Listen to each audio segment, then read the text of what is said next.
Warren Kinsella, thank you so much for coming in. I'm so glad that we're going to have a chance for a long conversation. We've had many short conversations, but there's so much I would like to know. Now, you are basically a hero in the Jewish community because you have emerged as an ally, as an advocate in the face of this huge explosion of anti-Semitism. You've kept at it day after day after day. And so my first question is, so how did you come to that? You're an Irish Catholic guy.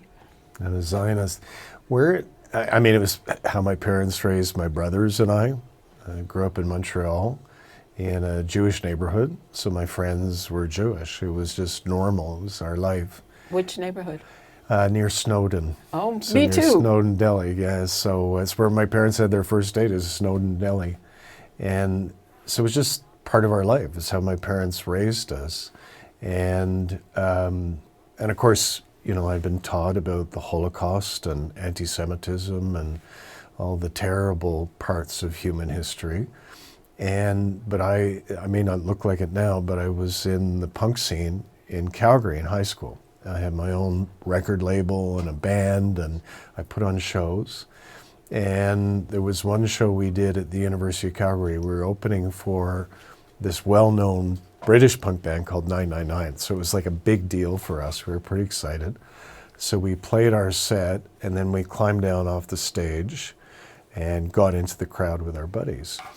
And one of my friends tapped me on the shoulder, and he said, "There's some guys over there making Nazi salutes." And I said to him, "That's not possible. That's crazy." So I worked my way through the crowd over to the side, and there were, in fact, 3 guys, big guys, shaved heads, suspenders, jeans, T-shirts, Doc Marten boots, colored laces. One of them was wearing a T-shirt that said, "Drown the boat people." And at that point, in our history, we were accepting refugees from Cambodia. Late 70s? Yeah, late 70s, early 80s.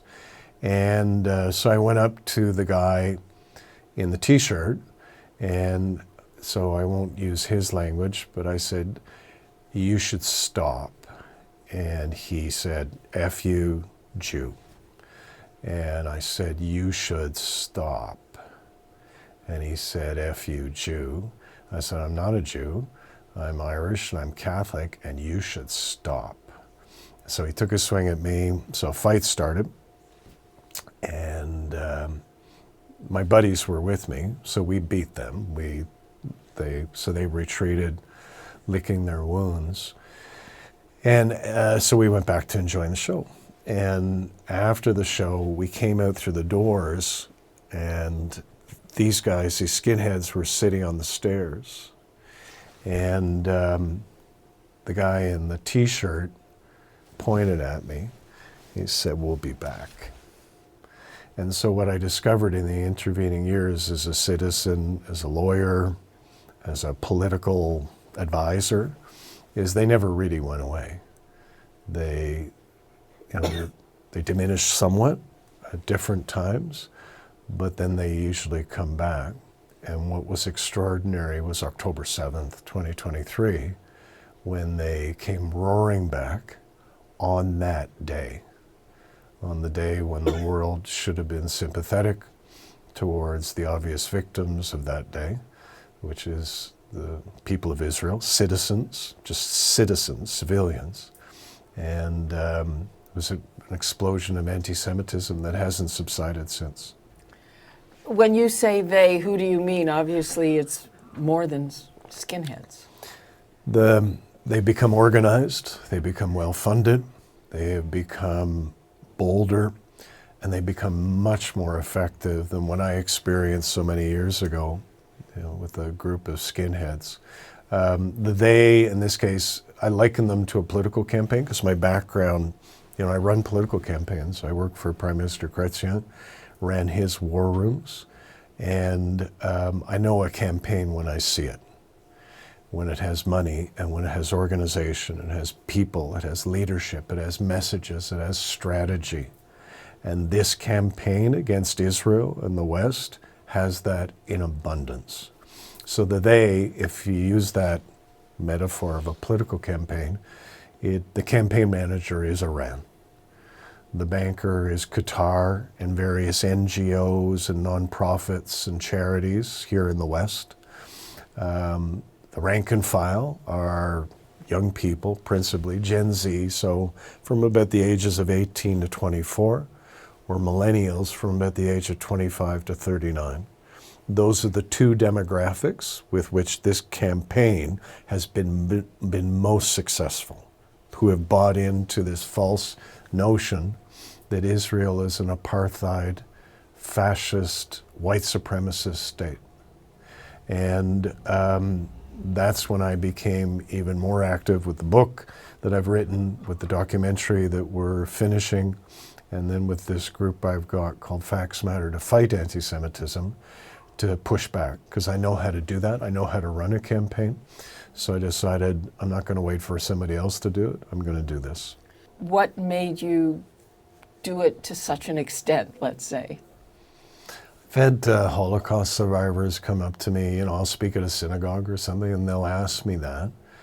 And the question kind of bugs me sometimes, because it's like, well, why isn't everybody else doing it? To me is really the question, where did everybody go? And, for me, as I said, it's how I was brought up. It's what I experienced. I saw it. It moved from the theoretical. It moved from the academic, in my history books in high school, to flesh and blood that night in Calgary. But also, my faith is part of it. In my faith, I'm taught that anti-Semitism is a sin against God. It's the most serious sin that there is. And for me, I think the morality of it is the Jewish people are a minority that have been the victim of history. And I just got fed up. I just had it. And so I know how to run campaigns. I know how to fight back. I'm not afraid to fight back. And so that's why I wrote the book and did the documentary, and I'm doing the group Facts Matter, because I've just had it, and I'm going to push back. This has all come with a personal cost to you. What have you faced as a result of this? There's been death threats and bomb threats and attacks on my children, all kinds of stuff. But it's nothing compared to what my friends in the Jewish community are experiencing. They're experiencing it in a much more personal way, a much more profound way. So I don't ever complain about it. I'm careful, I take steps, I own guns, I know how to protect myself. And it's sad that it has come to that, but this is the world that we live in, when you look at what happened to that young couple in Washington, to those elderly citizens going to just call for the release of the hostages in Boulder, one of them being killed. We live in a dangerous and dark time. And so people have to be careful, but what I experience is nothing compared to what my Jewish friends experience. What is your reaction to the way police are handling this, the way governments are responding to it? Depends where you are, depends on the circumstances. That's a lawyer's answer, forgive me. But for example, there's a group here in Toronto called Art House TL. They style themselves as a community center. So they put up on their Instagram page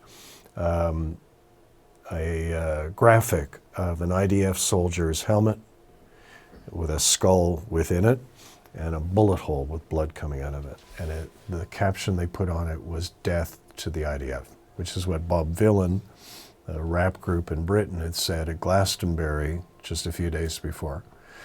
So I decided it's not enough just to put up a tweet objecting to it. So I wrote to the police. I wrote to the Toronto Police Service. And I'll give them credit. I've been critical of them, but they were meeting with a member of my staff within an hour. And they've now opened a criminal investigation. So that's a good example of them acting. Same police force at the start of all of this, protests in the Eaton Center, terrorizing families there to see Santa Claus. And one of these guys wearing a mask, a thug, and saying, I'm going to put you 6 feet under, right in front of the police, right in front of a group of police officers, and they did nothing. So that, like, there's this range where some days they wake up, and other days it's like, where did they go? Where are the prosecutors? Where are the police? Where are the politicians? They're gone. And what they should know by now is what I've experienced, what I've learned, is that these people are very organized. They've got money. They've got an army to do their bidding, to promote anti-Semitism and hatred. They're not going away. If anything, the inability or the reluctance of the police to arrest them and deal with what is violations of the law is emboldening them. They're getting more and more bold. Well, of course. The excuse or the explanation from the police is always, well, sometimes we have to de-escalate. Sometimes we are way outnumbered by these people protesting. There are protests every weekend, shutting down highways, shutting down roads, intimidating people in the Jewish community. A principle of the law, of the criminal law, is deterrence. You know, judges say that when they're about to pass sentence about whatever the conviction has been, to deter others from doing the same thing. And that's not happening here. And it's not just the police, it's the prosecutors who make the decision to lay the charges and initiate the prosecution. It's the politicians who give the policy to the police. All of them are culpable. All of them are negligent in some way. Now, there's some places where they do better than others. The mayor of Ottawa, for example, there have been two mass casualty conspiracies against Jews in the city of Ottawa. They've been stopped by the RCMP, and the mayor there has been terrific.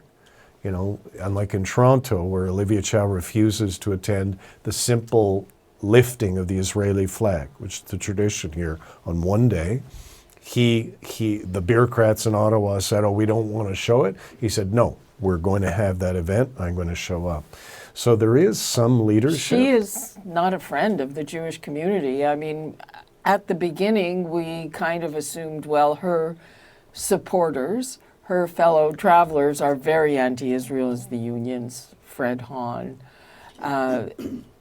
It's certain communities. But now people are wondering, is she herself an anti-Semite? And she, you know, the flag, something like the flag, that's symbolic, okay? But there was one occasion where I think the veil dropped and we got to see who she really is. And that was when finally, like many other jurisdictions, finally Toronto decided it needed a bubble law. We have had synagogues firebombed. We have schools for little kids that have been shot up once, twice, 3 times. We've had death threats. We've had arsons. We need to protect those places. We need to protect those places of worship. She voted against it. The mayor of Toronto voted against it. That to me was when she was beyond redemption. That was when she showed us who she really is. And the federal government now says it's going to do that. We've got other places like in Vaughan, Stephen Del Duca. Brampton. It's happening. Patrick Brown. That's all good. But, you know, as a society, as a people, as a country, we need to address what is clearly a big problem that has just been getting worse. Well, again, with the bubble laws, so it was passed, but it's being basically slow walked. Apparently the places of worship have to apply to be covered, and there's no one assigned to enforcement, so what's the point? Yeah, and the civil libertarians, of course, are against it, but they're against everything that's commonsensical. But, you the notion, as you point out, that they should have to apply for protection. It's like it's a synagogue. We don't need to have them apply to prove that they're a synagogue. They're a synagogue. And like to attack people, like in Vancouver, there was an attack on the synagogue there. It was firebombed. They threw Molotov cocktails at the door of the synagogue while people were inside at prayer, at their most vulnerable. And that's not Canada. That's not who we are. That's what we get told. Apparently it is. We But it keep is. saying this is not Canada. Sorry, it is. And in Vancouver, synagogue firebomb. In Edmonton, somebody walking into city council with a gun. Winnipeg, the homes of Jews being shot up. Montreal, an imam standing up in front of 20,000 people saying, God, Allah, kill the Jews. And in Toronto, we've had incident after incident.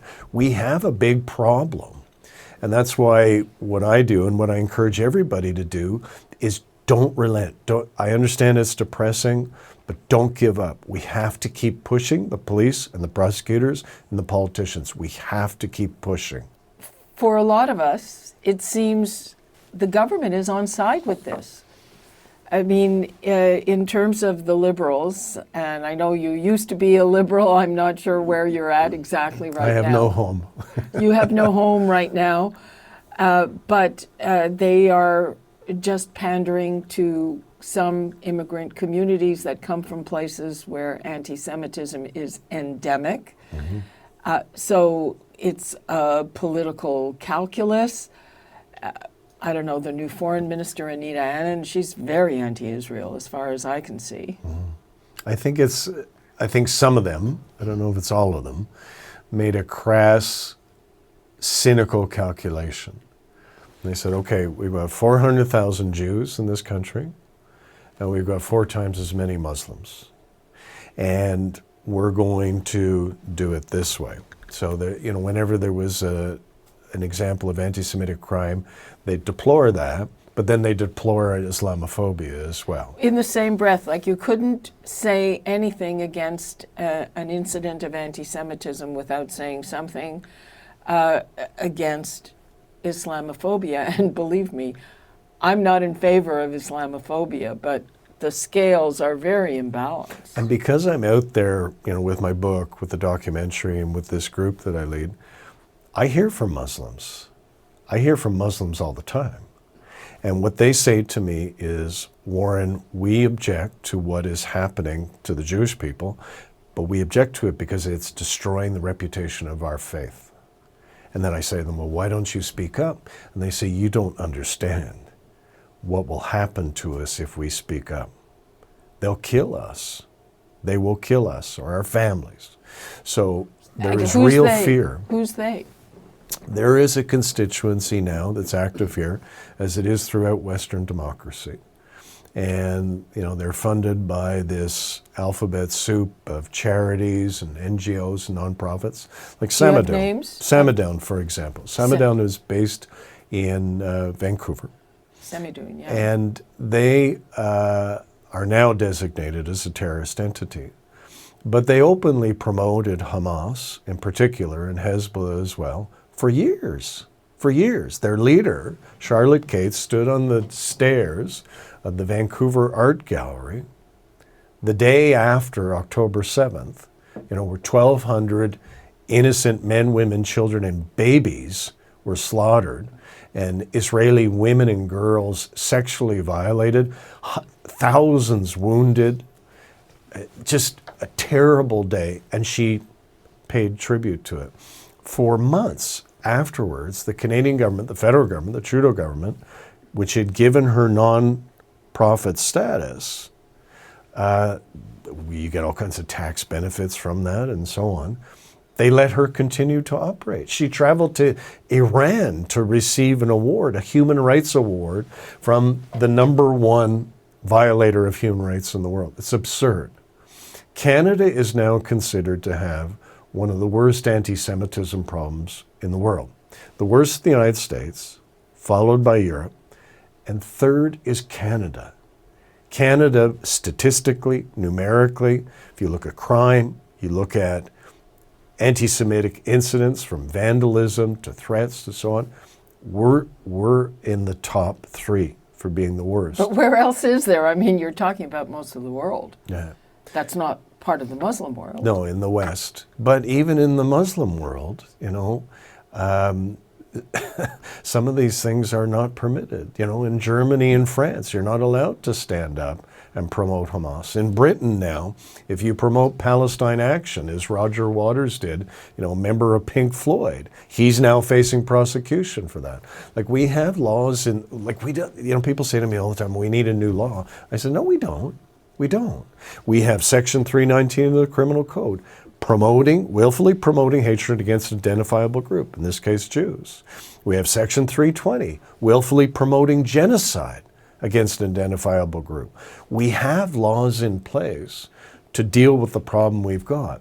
What we lack is the will among police and prosecutors and politicians to deal with what is an obvious and growing problem. How can we be sure that it is seen as a problem, or this is the new direction, this is the new Canada? As depressing it is, as exhausting as it is, we can't give up. We have to keep pushing. For example, if I were Pierre Poilievre getting back into the House of Commons, one of my first questions would be to the Prime Minister. Justin Trudeau was the only world leader to never travel to Israel after October 7th, to stand in solidarity with the people of Israel. Not the government of Israel, just the Israelis who were slaughtered on that day. Trudeau didn't go. He was the only one. Mark Carney is still not gone. He needs to do that. That would be the question I would ask of him. He has come out condemning Israel. I mean, the whole question, maybe we'll get into it later, of Benjamin Netanyahu and his role in all of this, and there's a lot of opposition to him. And not that I have anything to say about what happens in Israel, but like many other people, I'm very opposed to what he's doing. But the response from the Carney government seems to be beyond. And look what happened when they did that. When Carney issued that statement in both official languages accusing Israel of violating international law, and I presumed when I saw it, I wrote a column about it for Postmedia, about the right to food. And it is true. People have a right to be fed and not starve to death. That is true of all peoples, Palestinian, Israelis, Canadians. That's what he was referring to. But what was the consequence of him doing that, along with other countries at that time? Hamas pulled out of the ceasefire talks that were being presided over by Qatar and the United States and Israel. They pulled out because it emboldened them. They said, look, we got all these countries in the world condemning Israel. We don't have to take this process seriously. And meanwhile, the hostages, 50 of them, many of them still alive, continue to be in these horrible conditions, unreleased, and their families waiting for them to come home. So even a country like Canada that diplomatically and militarily is of little consequence these days, we can have an impact that'd be quite damaging. And that was an instance, the example you give, that's an example of how we damaged the situation in the Middle East. Okay, but on the other hand, all of this chorus of condemnation did make way for a bit of an increase in food aid. But the point I made, and I got lots of attacks from anti-Semites for it, there were more than 1,000 trucks idling in Israel, been idling there for days. And the aid was paid for and brought there by Israel and the United States. Not Canada, Israel and the United States. Sitting there, rotting in the sun, the flour and the rice and the all of the food that was brought there. The United Nations, on the record, right out in the open, and I quoted them in a column I did, refused to distribute it. Their excuse was, well, we don't need more layers of bureaucracy. It's now everybody accepts, including the government of Israel, that there are people facing a terrible crisis, a hunger crisis, famine and malnutrition in parts of Gaza, not all of Gaza. And that food needs to be delivered. Why is Canada not saying to the United Nations, to UNRWA, we pay for you, we pay your salaries, distribute that food? But they're not doing it. Okay, let's leave aside the role of the Israeli government in all of this. Let's get back to Canada. So I want to talk about the union movement. The CUPE represents government workers, and the president of CUPE Ontario, Fred Hahn, celebrating October the 7th, not really walking back from anything, and he is confirmed in his position. How does that happen? I've talked to members of CUPE who I promised anonymity, and I should say, full disclosure, I represent a public service union, LIUNA, and LIUNA has been at the forefront. The Mancinelli family fighting anti-Semitism, they've been doing that for years. So it's not all unions, but it's certainly CUPE. And I've said to the members who have spoken to me who are very upset about what is going on, like, how is this happening? And they said, 1% or 2% of the membership show up for their policy conventions, and then they come up with these insane policies, including, even worse than Fred Hahn kind of shrugging about the atrocities of October 7th, after the Americans brought their overdue and necessary military action against Iran to prevent their development of nuclear weapons, Hahn and CUPE participated in a protest in support of Iran at the American consulate here in Toronto. And it was extraordinary. It was hands off Iran. It was a poster they generated with CUPE's logo down at the bottom. At that point, CUPE's beyond redemption. And my view is the provincial government should decertify them and start over. I mean, exactly, because you wonder, they represent government workers, and it's not just them. CUPW, the postal union, is just as anti-Semitic and has a history of it. And in Iran, one of the first things the Ayatollahs did when they took over in 1979 is eliminated dissidents and killed off the union leaders. So this is Fred Hahn supporting a regime that killed his fellow brothers and sisters in the union movement. There's some places in this country, in this world, where people have lost their minds. They've lost their minds. And I think that's an instance of it where CUPE has lost its way and they need to start over. But we're seeing the same thing in academia. We're seeing the same thing in certain government institutions and governmental agencies. It's happening in different places because this campaign against Israel in the West has been very successful in getting these people to agitate against Israel. Okay, let's talk about academia and the education system. So there was a federal report on anti-Semitic incidents in our public schools, and it found that almost half of them were never even investigated.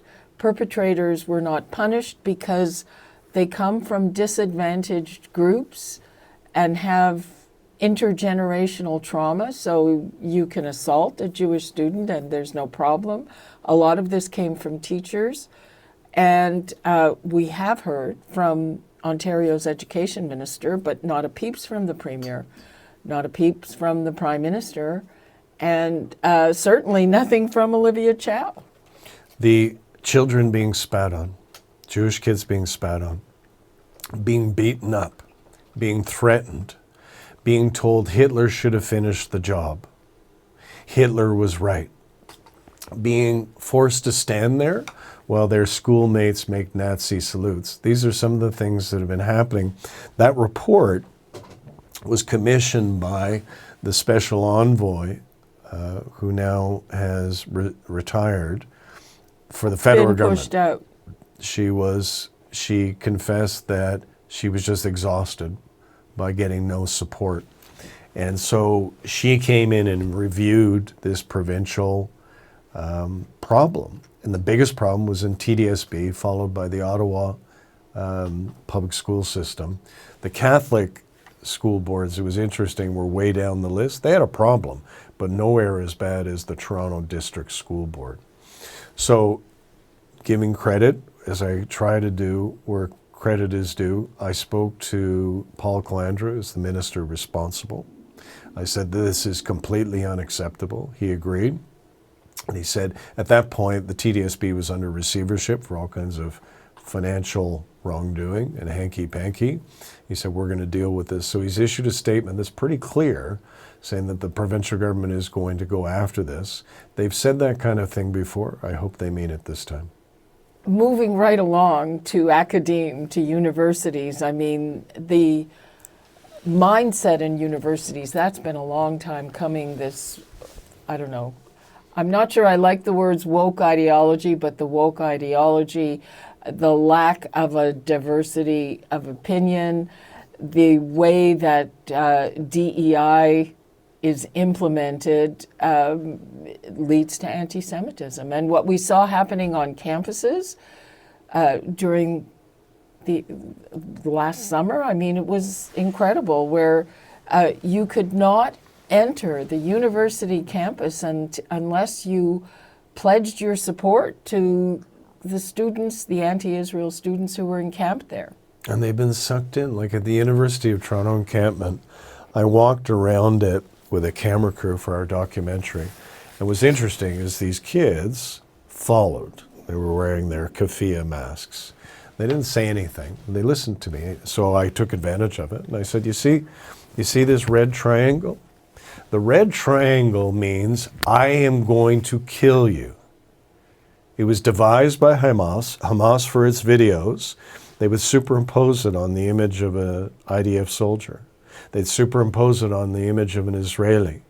It means I'm going to kill you. Or the red hand. The red hand is a symbol referring to the Second Intifada, where two young reservists made the wrong turn, went into the West Bank, and were stabbed and hanged and disemboweled and tortured. And the blood was so awful, one of their killers leaned out the window, it's a famous photo, with his red hands. And so I was, watching these kids listen to me, and I could tell many of them did not know.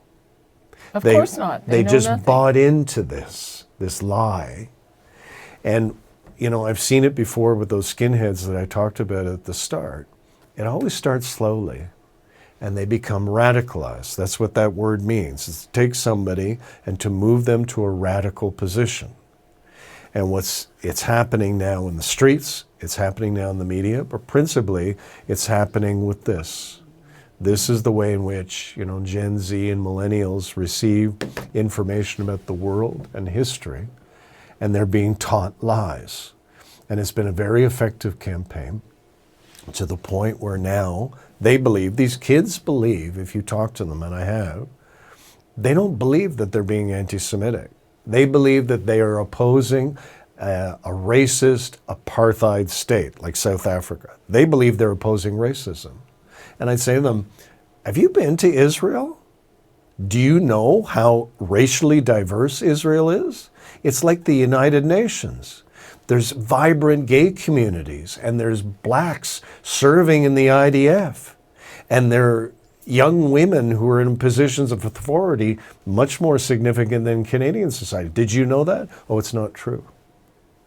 They've been taught a lie, and they've bought into a lie. And that's why I say we can't give up. We have to tell the truth about Israel, but also about democracy. Because the other thing that's happening is they are not just agitating against Israel. They're agitating against our way of life, right? And our system of democracy. And they're attacking not just the symbols of Judaism and the Jewish people, but also our system of government, our way of life. One of the things I wanted to get to, the gay community. I mean, one of the things that is completely incomprehensible, Israel has a very gay positive culture, very large gay community, and Hamas throws people off the roof if they're openly gay. So the gay community being so anti-Israel seems nutty to me. But it's testament to how effective their propaganda campaign has been, isn't it? Where they're able to get people in politics and campaigns, we have a name for it. It's getting somebody to vote against their own self-interest. That does happen in campaigns, but it requires the message to be very persuasive and diabolical to get people to vote against their own interest. And that's what's happened here. It's like, kids, like, I've been there. I've been in Gaza. I've been in the West Bank. Now, if you were to show up, you wouldn't last the night. They don't tolerate that. Read the Hamas Charter, the real Hamas Charter, the 1988 Hamas Charter. It talks about you're an infidel. You are unclean. You are filth, and they will destroy you because they believe they're acting in the word of Allah. So inform yourselves. But unfortunately, they're not doing that. They're too often depending upon this. And they've been manipulated, whether the platform is Instagram, TikTok is the worst, but Twitter, all of them, going back to Al-Qaeda. Al-Qaeda recognized the value of YouTube before governments did. They had more effective material there than anybody else did. Then ISIS decided that they would make use of it. ISIS practically was an internet platform more than they were a terror group. And then Hamas has learned from both of those experiences, and they very effectively push out one message. Like in Israel, people say to me, my Jewish friends in particular, why can't we get our act together? And I said, well, Israel's a democracy. Like Yeah. people, Yeah. the joke, what is the joke here? Joke, 5 Jews and 6 opinions. Exactly. But that's beautiful. That's democracy. That's how it's supposed to work. But I was in Hostages Square, and I marched with them afterwards to talk with them. It's right across from the IDF headquarters. They are there every single weekend to demand the release of the hostages, and many of them to oppose the Netanyahu government. And they say to me, Warren, why has the world abandoned us? Where did everybody go? Why do they all think that we love Netanyahu and we love the war? And why do they think that? Despite week after week of seeing hundreds of thousands of Israelis in the streets every week protesting that government. I mean, it's just beyond the pale. There's one thing I just want to show you before we... So this is a conference coming soon at OISE, which is the University of Toronto's education here, the Decolonizing Conference, which is going to have a PD day on counterinsurgency. Yeah. Like, what is that? And I'm not even sure what liberatory is. I'm not sure that's a word, but that's never stopped them. But this is an example of what I was talking about earlier, where how have they infected the minds of so many young people? Old guys like me, it's not been an effective campaign. The majority of people who are older, boomers and so on, still support Israel, support Israel's right to defend itself in safe and secure borders. With young people, this works because what they're doing, they'll never be so direct like David Duke. They learned from David Duke, the Grand Wizard of the Knights of Ku Klux Klan. They don't come out and say, kill the Jews or destroy the Jews. They talk about Zionists, right? They don't talk about a global anti-Semitic revolution. They talk about an intifada. They don't say we're going to wipe Israel from the map. They say, Iran says that. From the river to the sea, Palestine will be free. They use euphemisms and coded language and dog whistles like that to pull in naive young people. And it works. Iran does say we're going to wipe Israel off the map. And Iran is very pleased. The grand leader, in one of his coherent moments, said last summer, I just want to pay tribute to the young people in the West with all of their encampments at universities. They are doing wonderful work. And then Avril Haines, who was then the director of national intelligence for the United States, so the most informed intelligence officer on the planet, came out and said, she kind of scooped me, But I was glad she finally confirmed what I'd been suspecting. She said Iran is paying for protesters. Iran is paying for organizers. Iran is behind a lot of the stuff that we're seeing like this. And people need to wake up. In a democracy, protests are good, and disagreeing is good, and debate is good. This is not good. And she came out and said, and unfortunately not many people paid attention to it, she said, our democracies are at risk. We are being targeted by an evil axis. They had it, my friend David Frum called them that, and he was right more than I think than he realizes. It is an axis of evil. Iran and Qatar and Russia and China, and aided and abetted by Hamas and Hezbollah and the Houthis and all of these useful idiots, as they're called here in the West.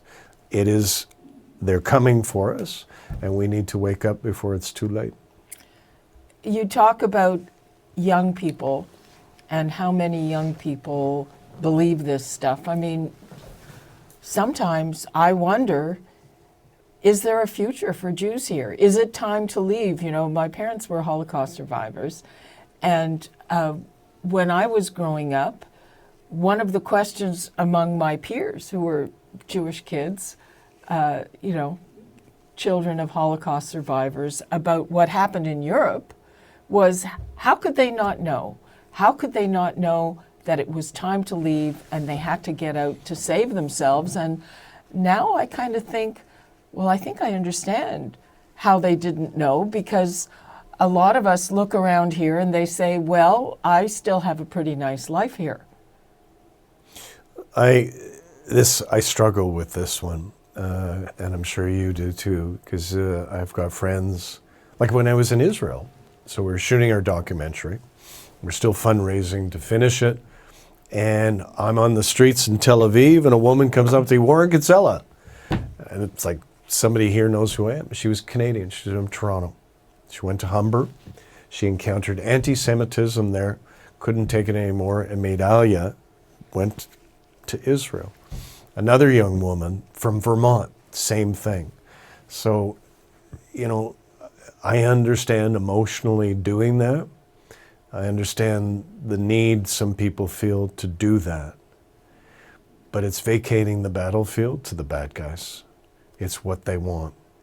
One of the things they say at all of their protests, along with Free Palestine and From the River to the Sea and Intifada, is go back to Poland. Go back to Europe. They want to get rid of us, Zionists, people like me, people like you, they want to get rid of us. And we can't. We have to, as your name says, we have to fight back.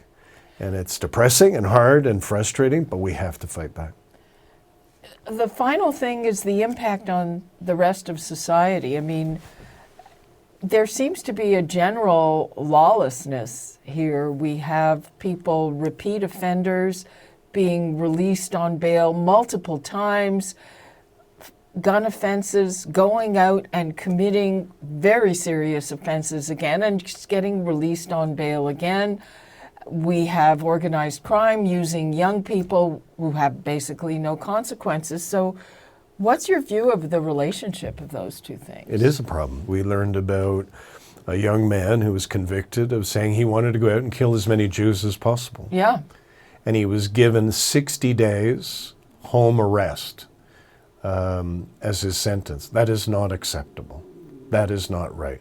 That's not proper.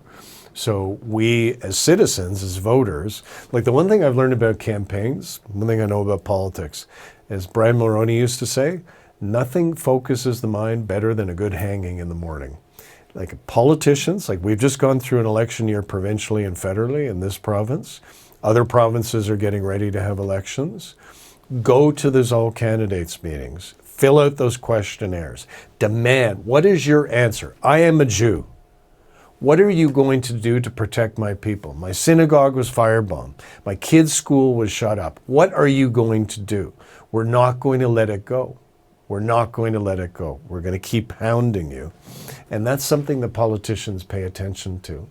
And, I fear with people like Olivia Chow and so on, we kind of let them get away with it. We can't let them get away with it. We have to organize. We have to fight back. What do you think the relationship of these attacks on Jews are to this general lawlessness? It's a complex problem. It's a complex answer.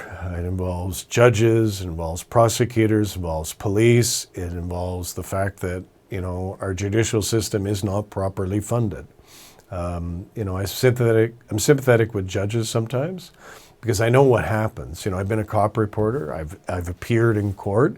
And you'll have somebody that everybody, the Crown and the defense agrees, needs a psychiatric hold, and the judge will pick up the phone back in his or her office and phone CAMH, and they'll say, we've got nowhere to put them.